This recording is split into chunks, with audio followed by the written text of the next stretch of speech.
Nouvelle partie, partie 6. Nous sommes sur la partie notaire, donc étape très importante du processus. Le notaire va veiller à ce que la vente se passe en bonne et due forme et il va protéger les parties. Donc bien entendu, le notaire peut représenter l'acheteur, il peut représenter le vendeur et bien entendu, il a un devoir d'impartialité et son devoir, c'est de protéger les intérêts des uns et des autres tout en ayant une, un point de vue objectif. Donc qu'est-ce que nous allons voir dans cette partie? Donc comme d'habitude, trois parties au niveau de ce chapitre numéro 6. Donc première partie, rôle du notaire, les responsabilités du notaire dans le processus d'achat immobilier en France, y compris la rédaction et la certification des actes juridiques. Deuxième sous-partie, signature de l'acte de vente, les étapes et les formalités nécessaires lors de la signature de l'acte de vente devant le notaire. Troisième sous-partie, frais de notaire, les frais et les taxes associées à l'achat immobilier en France et sur la manière de les calculer. Allez, c'est parti, on commence sur le premier point, rôle du notaire, les responsabilités du notaire dans le processus d'achat immobilier en France, y compris la rédaction et la certification des actes juridiques. Donc, qu'est-ce que va faire le notaire? Donc, la fonction principale du notaire, donc les responsabilités du notaire dans le processus d'achat immobilier, y compris la rédaction et la certification des actes juridiques, ainsi que la garantie de la légalité de la transaction. Donc, grâce au notaire et via le notaire, on va gérer tout ce qui est compromis de vente et on va gérer l'acte de vente. Donc, l'acte de vente va se faire directement chez le notaire. Et le but du notaire, bien entendu, c'est de protéger les parties.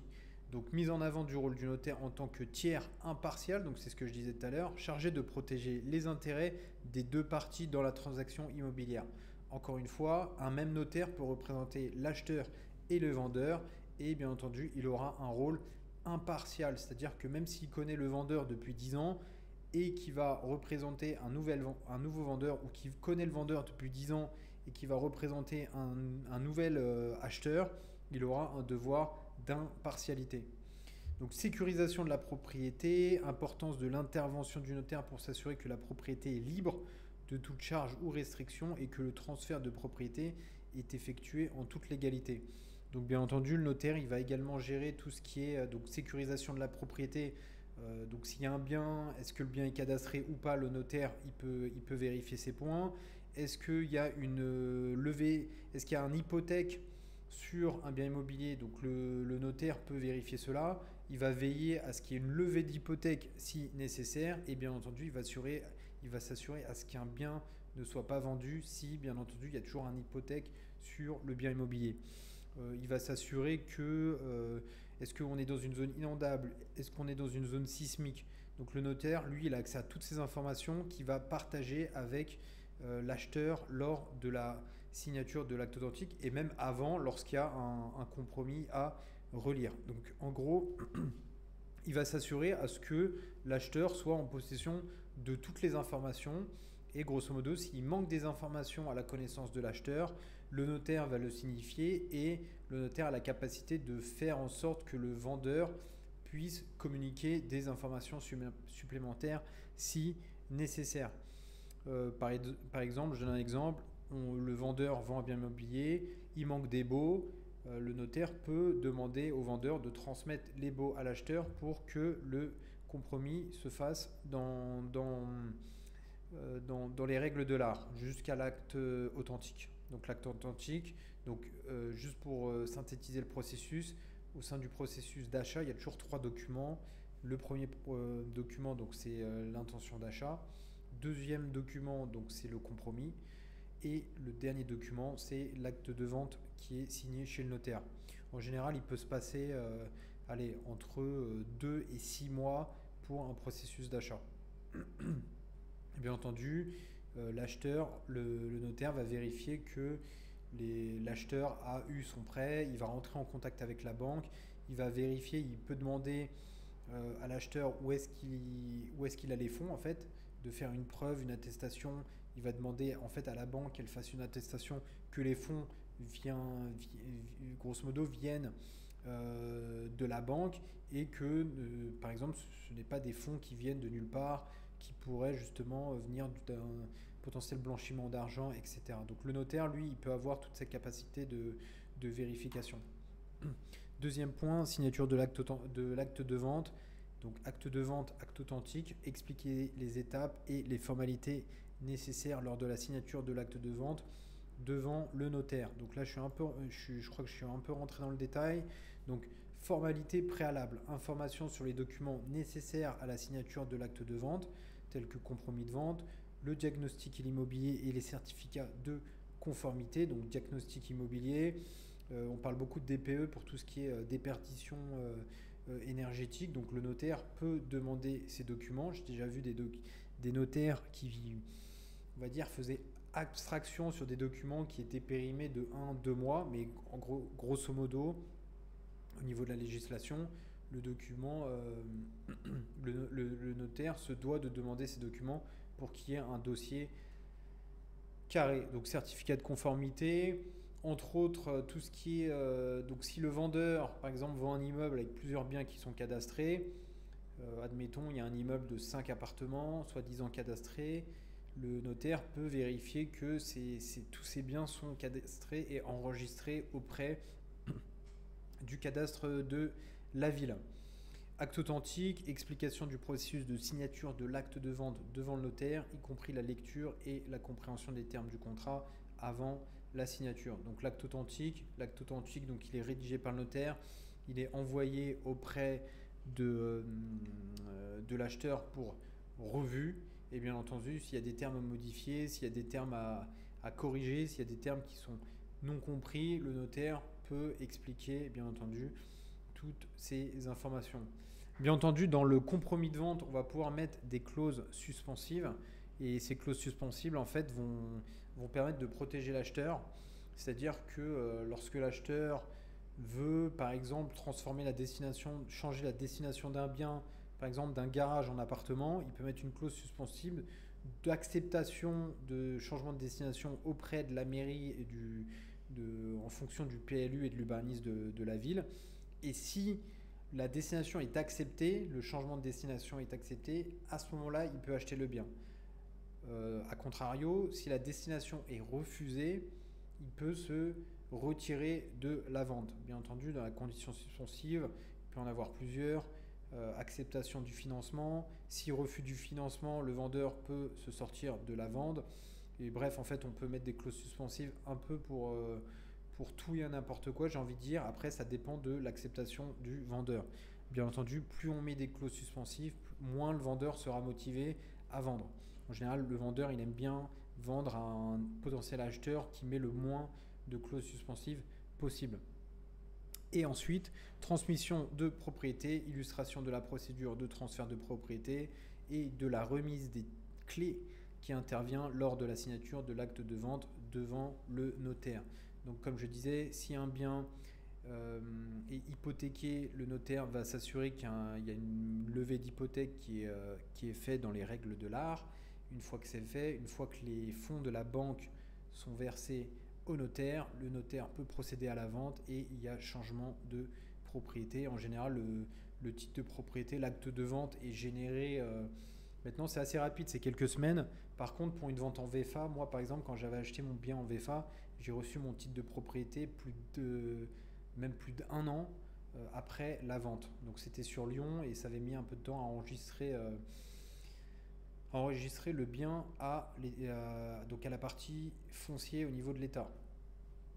Troisième sous-partie, frais de notaire, les frais et les taxes associés à l'achat immobilier en France et sur la manière de les calculer. Donc en général, les frais de notaire, ce qu'on appelle également les frais de mutation, c'est entre 7,5, entre 7 et 8%. Ça peut varier en fonction du prix du bien, mais on va dire entre 7 et 8%. On va se baser entre 7,5%.